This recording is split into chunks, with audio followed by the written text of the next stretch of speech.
Tonight marks 1 year since tragedy unfolded in Orlando.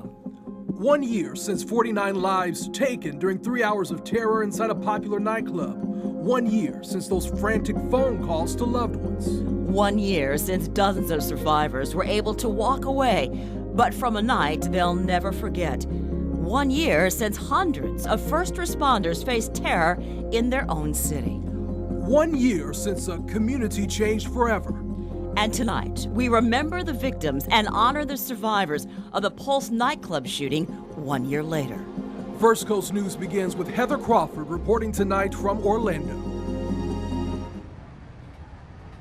Good evening, and as we mark exactly 1 year since the worst mass shooting in modern U.S. history at the Pulse nightclub here in Orlando, this community is determined not to let its legacy be defined by hate, but rather a legacy of unity and a legacy of love. And in just a few hours, thousands of people will be gathering here at Lake Eola for a remembrance ceremony. And this is where the names of those 49 innocent souls who died will be read. Now, I remember being outside of Pulse just hours after the tragedy. I will never forget the looks of the faces of the family and the friends waiting to find out if their loved ones made it out alive or if they'd perished inside of the nightclub. Now, I also remember seeing the first flower placed at a memorial in the heart of downtown and then talking to loved ones, hearing the stories of those who did not make it out alive and hearing the stories, the amazing stories of those who survived. But what I remember the most is this overwhelming sense of unity, a sense that love will always triumph over hate. And it is that same spirit that is continuing here today. Now, events started early this morning at Pulse nightclub. Today is all about remembering those 49 lives who died and also showing support for the survivors and saluting those amazing, courageous, brave, compassionate first responders who answered the call that night 1 year ago. Today, Governor Rick Scott has proclaimed it Pulse Remembrance Day, and he's ordered that flags across the state be flown at half-staff. Javier Jorge Reyes, Giancarlos Nieves Rodriguez, Giancarlo Mendez Perez. It was Latin night at Pulse nightclub when this tragedy unfolded 1 year ago, and those are some of the names being read aloud at a memorial service earlier today on the grounds of the former gay nightclub, honoring those who died. Now, organizers today have also been recognizing the first responders who rescued people. They confronted the gunmen and they treated the wounded as well as comforted the families of the dead. We heard today from the owner of Pulse nightclub who talked about the tragedy 1 year later. I am grateful and comforted when I hear your memories and I see your pictures of the best times of your lives. It breaks my heart that your sanctuary was taken from you. But I know we are resilient, and I know we will not let hate win.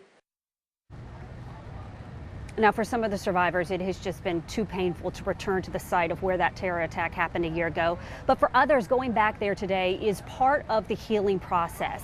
Angel Santiago hid under a sink in a bathroom stall at Pulse nightclub. He listened to the gunfire get louder and louder.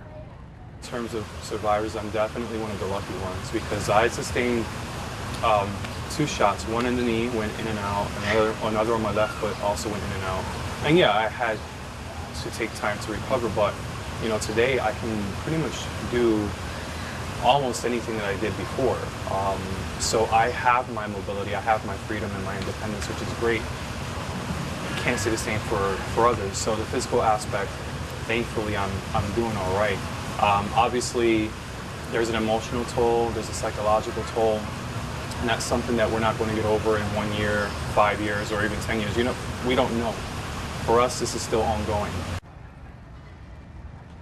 Now, he says he's trying to stay focused on the positive, but especially on days like today, it is so hard not to relive what happened to him that night 1 year ago.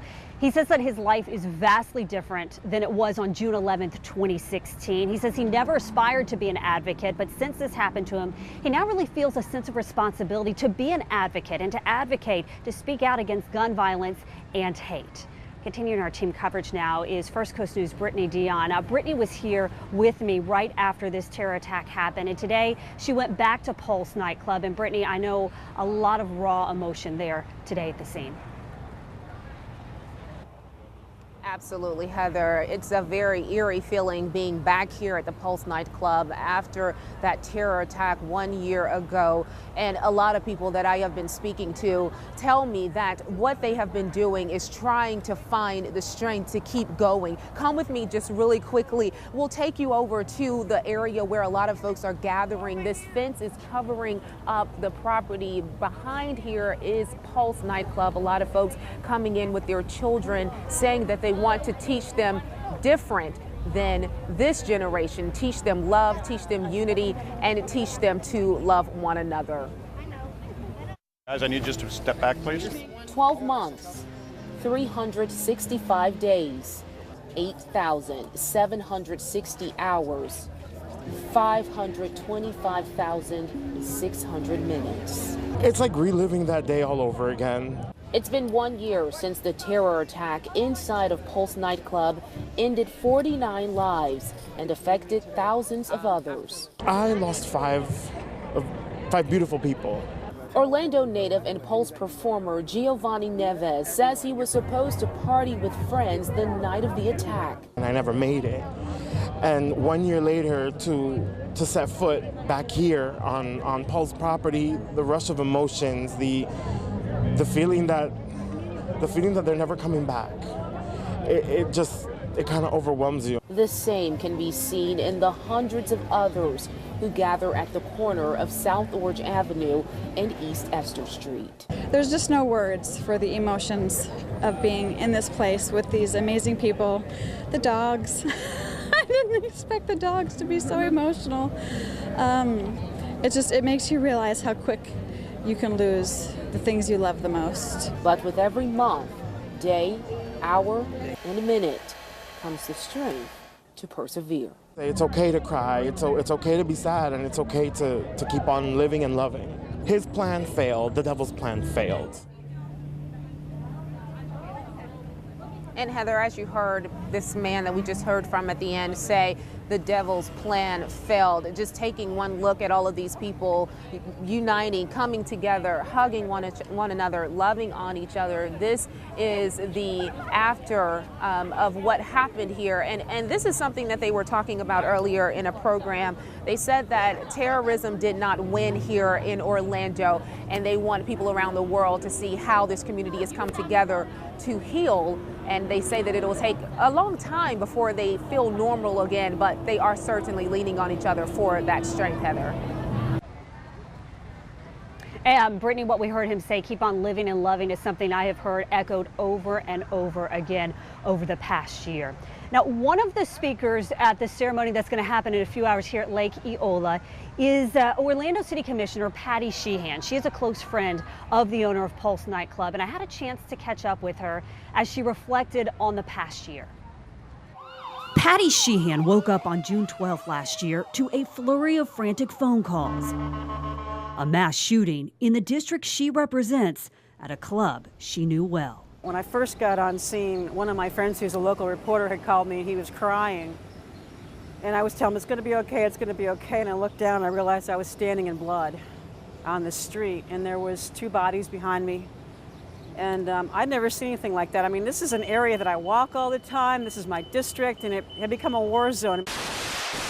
As each hour went by, she waited for the victims' names to be released. It was a horrible wait. I mean, we didn't know exactly how many until a couple hours later when the mayor said 50. And I was in that crowd when they said 50. And you know, usually people from the media, they're kind of, stoic during these things. You could hear an audible gasp from everyone that was there. Nobody was detached from this. Everybody felt it. Now, 1 year later, she will deliver a message of love in front of a crowd of thousands at Lake Eola. We have got to reach out with love and stop the hatred and stop the violence. It's just killing too many people. And we, in Orlando, we're still having to find ways to give mental health service to take care of these victims. A year later, a lot of people have been able to move on. We haven't.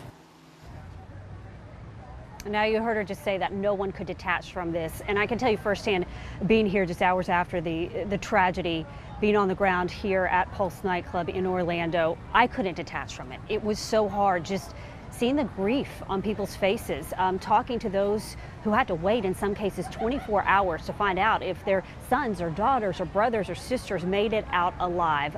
It was very, very emotional, and being back here today in Orlando, it again is very emotional for so many in this community.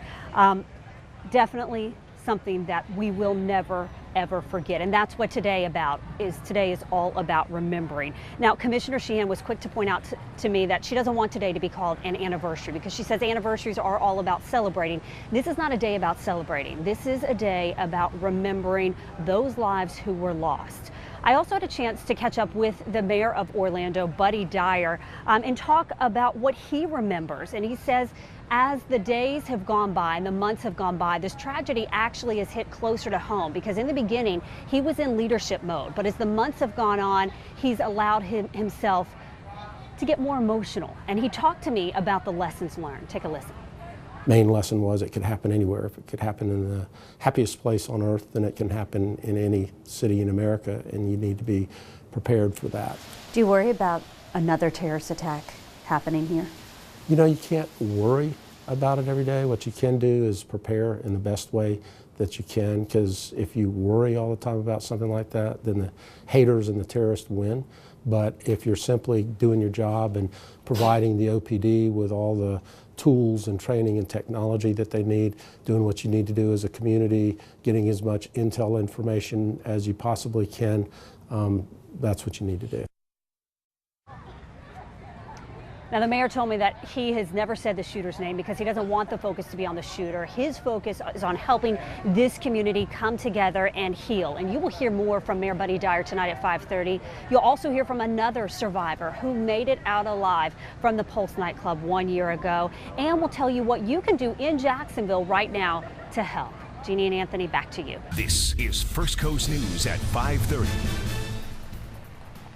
And today marks 1 year since the Pulse nightclub massacre. And all around the state of Florida tonight, flags are being flown at half-staff in memory of those 49 innocent souls who lost their lives 1 year ago. Good evening, and thank you for joining us tonight. I'm Heather Crawford in Orlando, and we are coming to you live tonight from Lake Eola, where despite the rain, a large crowd has already started to gather. Tonight, tens of thousands of people are expected to pack into this amphitheater right behind me for a very powerful remembrance ceremony.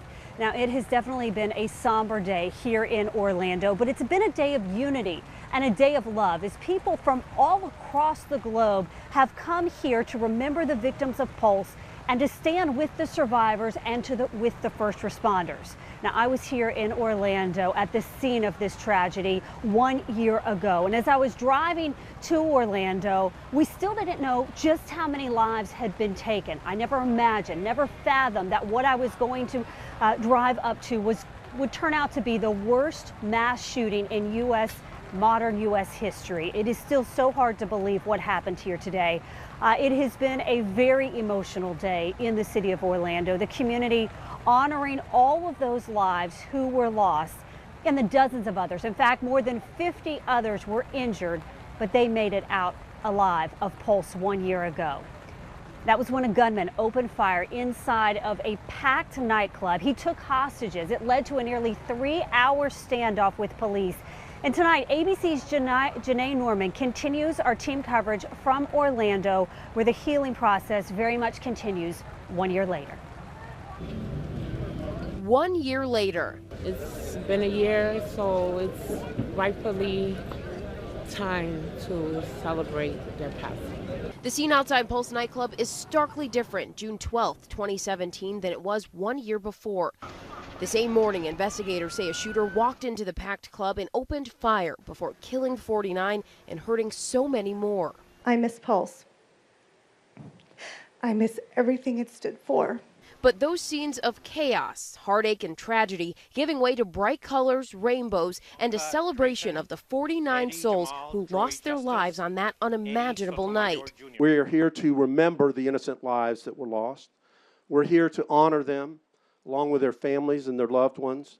And we're here to salute the survivors. And for the survivors, victims' families, and the community, it's been a year of healing. It helps with the healing process to know that it's something that is not forgotten and hopefully won't ever be forgotten. The 365 days since that tragic night that changed the city of Orlando forever, offering a silver lining, an outpouring of love after an act of so much hate.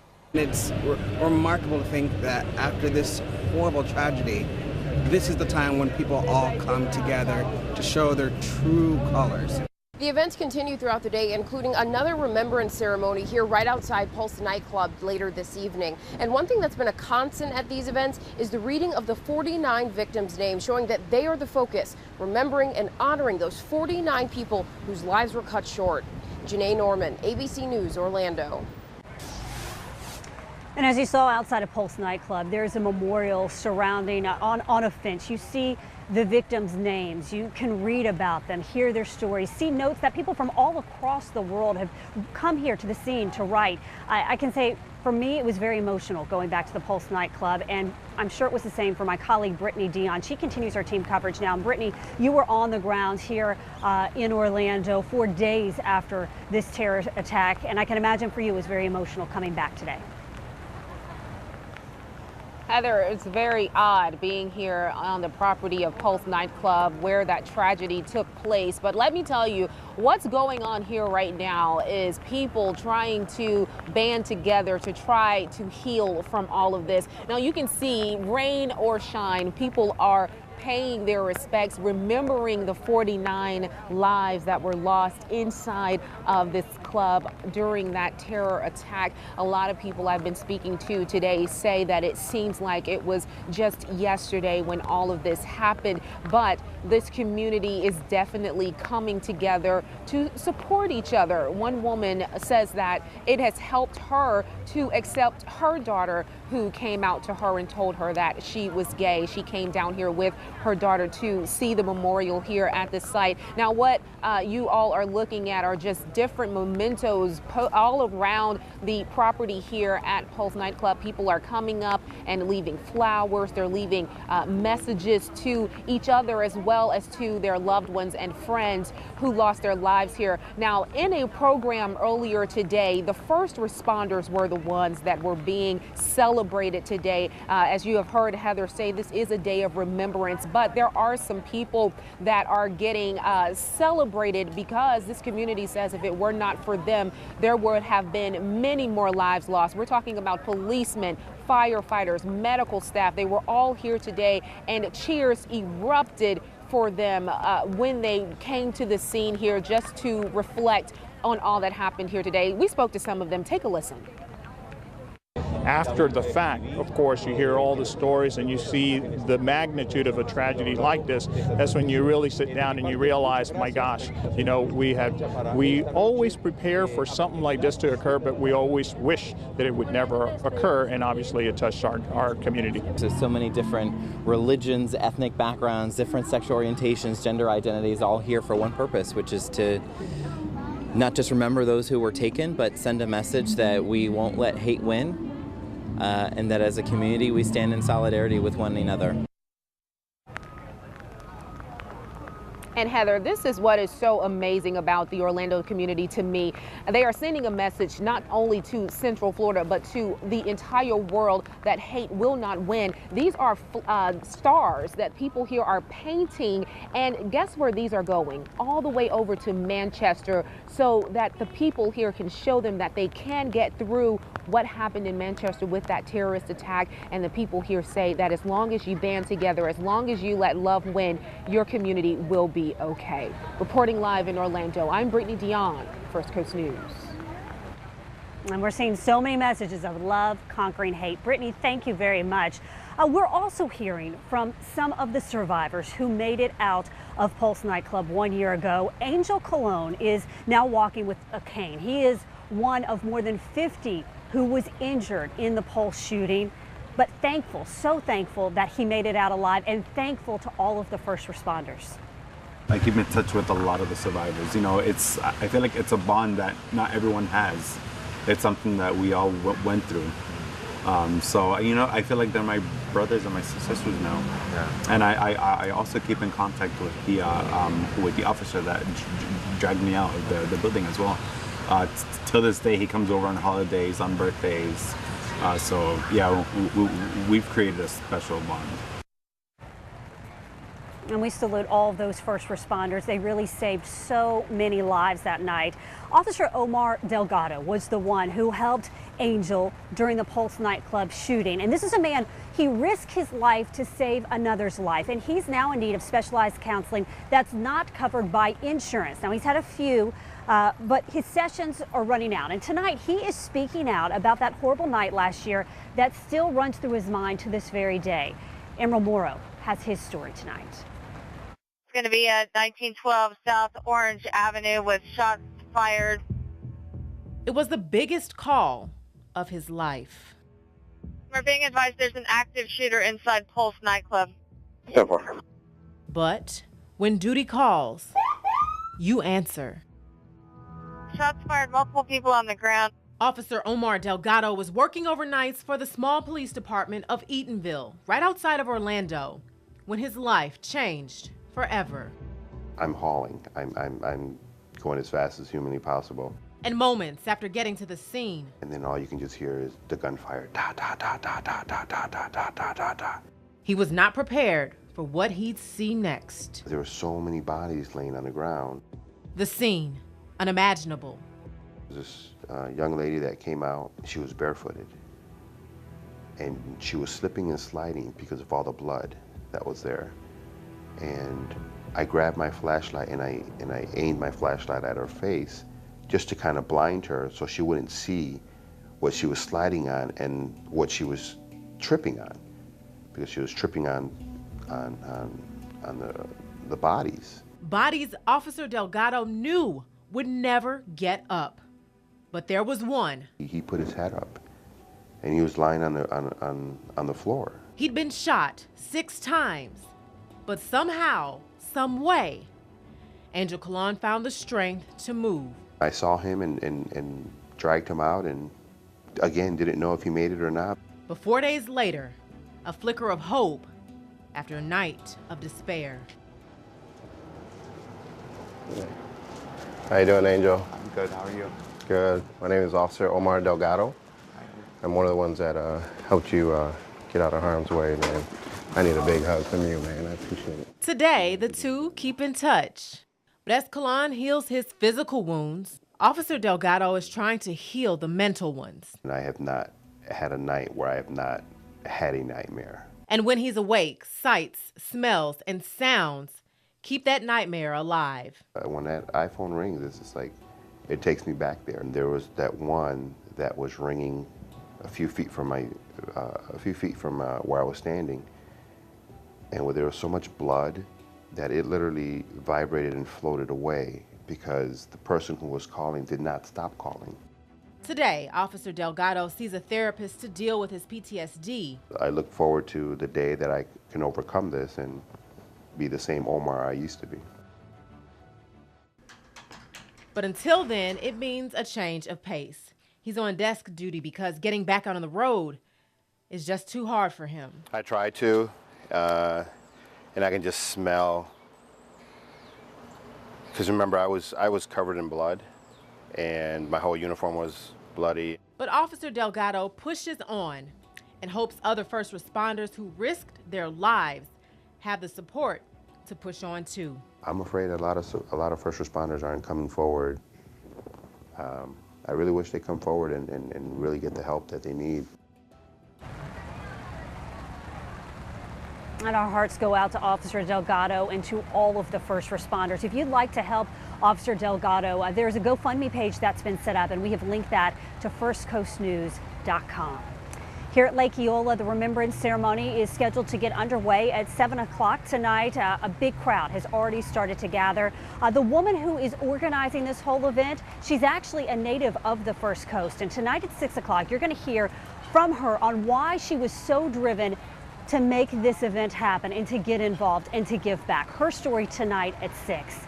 Jeannie and Anthony, back to you. Today marks 1 year since the Pulse nightclub massacre. It is the deadliest mass shooting in modern U.S. history. 49 people were killed, dozens others injured. First Coast News anchor Heather Crawford joins us live from Orlando with how the community is coming together tonight. Heather. Good evening, Anthony. You know, I think Senator Bill Nelson said it the best today when he said that what a terrorist tries to do is to divide us. But what happened with this horrific event here in Orlando, it really had the opposite impact. This community has come together in a sense of unity, a sense of love, a spirit that we've seen ever since that shooting 1 year ago today. Now, I remember being outside of Pulse nightclub in the hours after the attack. I could feel the grief, just experiencing the sadness, but also just this overwhelming sense of unity and of love. And that really is what today is all about. It is all about showing the world that this is a unified community and honoring those 49 innocent lives that were lost, along with all the survivors and all the first responders who came to the scene that night. Now, more than 750 journalists from around the world have been credentialed to cover all of the remembrance events today. And in just about an hour, a remembrance ceremony will begin here at Lake Eola in the amphitheater right behind me. Thousands of people are expected to turn out. Already, many of them are here despite the rain. And I had the chance to sit down with the First Coast native who is organizing the event tonight. This is a healing event for the city of Orlando. This is not about anything other than healing for the victims and their families and for the survivors. It's about giving the city of Orlando something to kind of hold on to a year later, just as a way to remember, tribute, and just kind of a way to heal. Karen Brown grew up in Ponte Vedra and went to Nice High School. But since the 90s, she has called Orlando home. She had friends at Pulse and will never forget getting the call. I was at the beach in St. Pete and had planned to probably go to Pulse the night before if my friend had not called me to go to the beach. And got a call from my mother, turned on the news, and then paradigm shift. Came home immediately and we all hugged. Since that day, Karen has volunteered her time to help in every way she knows how. Every day, one step at a time, one breath at a time. Just being aware and being so glad to see them. I can tell you that right after Pulse, we stopped saying, "How are you?" We started to say, "It's so good to see you." And it's just so good to see them and know that they're still here. And the ones that we've lost, you know, we want their families to know that they're a part of our family here in Orlando and that they're not forgotten in any way. And that's why she's organizing the Orlando Love Remembering Our Angels program at Lake Eola that is expected to draw tens of thousands of people. I'm not a doctor, I'm not a fireman, I'm not a grief counselor, I'm not a mental health counselor, but this is what I can do. When I think about being here right after that tragedy and seeing just this horrific event, but then out of that, just this feeling of unity throughout the whole community. Is that what you want people to remember about this and to take Absolutely. away? We're united. We're one. And this city came together. It was the best of our city.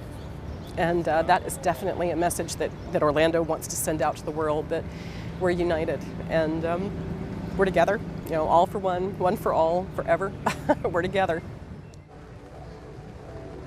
And all around Orlando today, I've seen banners that say Orlando United. Now, leading up to this one-year mark, Orlando Mayor Buddy Dyer told me that what happened 1 year ago has become more and more real to him. Right after the attack, he said he went into leadership mode. He really didn't allow himself to experience emotions or to show his emotions. But now he's done so many interviews, he's had to relive it so many times that he's able to reflect on what really transpired. He was asleep when he got the phone call in the middle of the night about a mass shooting in his city. He told me the first thing he did was to call his 26-year-old son. He said he had no idea if his son had ever visited Pulse nightclub, but he wanted to make sure he wasn't there. Turned out his son was fine. He was sound asleep. But the mayor talked to me about what it was like here in Orlando at Pulse nightclub as the hours went by after that terrorist attack. Listen to what he told me. We were preparing for the first press conference, but during the evening there had been communication with the crisis negotiators that he had explosives. And that his car had explosives. So when he was killed, we had every reason to believe that there were bombs of some sort both in the club and in his car. So we made the decision not to hold a press conference until after we'd been able to secure the building and his car, because we didn't think we could come out and instill calm in anybody if we came out and a car exploded in the background. And that's what it was like for him behind the scenes. Now, fortunately, it turned out that there were no explosives.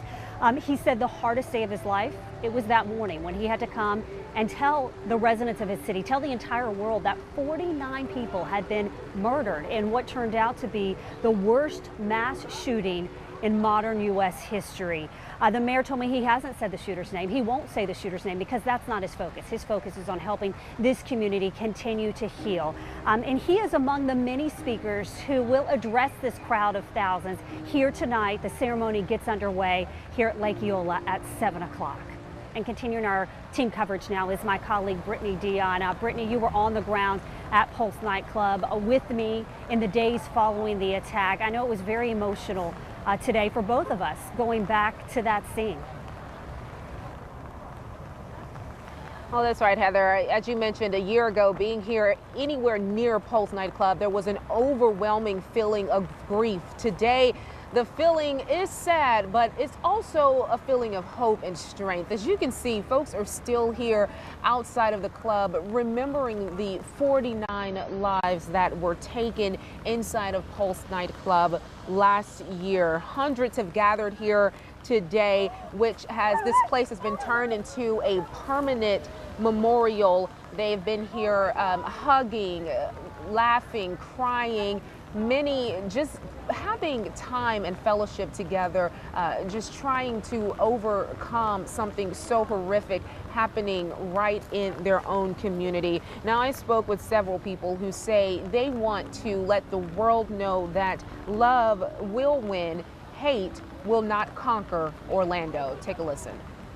If he thought that he was going to dull our rainbow, I mean, the colors are no longer basic colors. They're neon colors. They're brighter. And it's good to see that love does bring us together. It's good to see people that, versus their beliefs or what they stand for, we all believe in love and we come together and support one another, and it's amazing. Lives that were lost were valued and treasured and deserved to go on, regardless of who they loved or who they called their boyfriend or their spouse or their significant other. I think it brought the whole country closer to a little bit more acceptance. And that's the message throughout the day, solidarity, everyone banding together to try to heal from this. As many people say, it's going to take a very long time for this community to feel normal again, but they will get there with each other. Reporting live in Orlando, I'm Brittany Dion, First Coast News. Brittany, thank you. And the owner of the Pulse nightclub, which is now closed, has announced plans for a community-driven initiative to establish a national memorial on that site where this attack happened. What it will look like, they still don't know, but the owner hopes to have it open by 2020. And our team coverage of 1 year after the Pulse attack continues tonight on ABC 25 on First Coast News at 7. And then I hope you'll join us again for First Coast News tonight at 11, where I will join you live from Orlando. For now, though, we will send it back to you.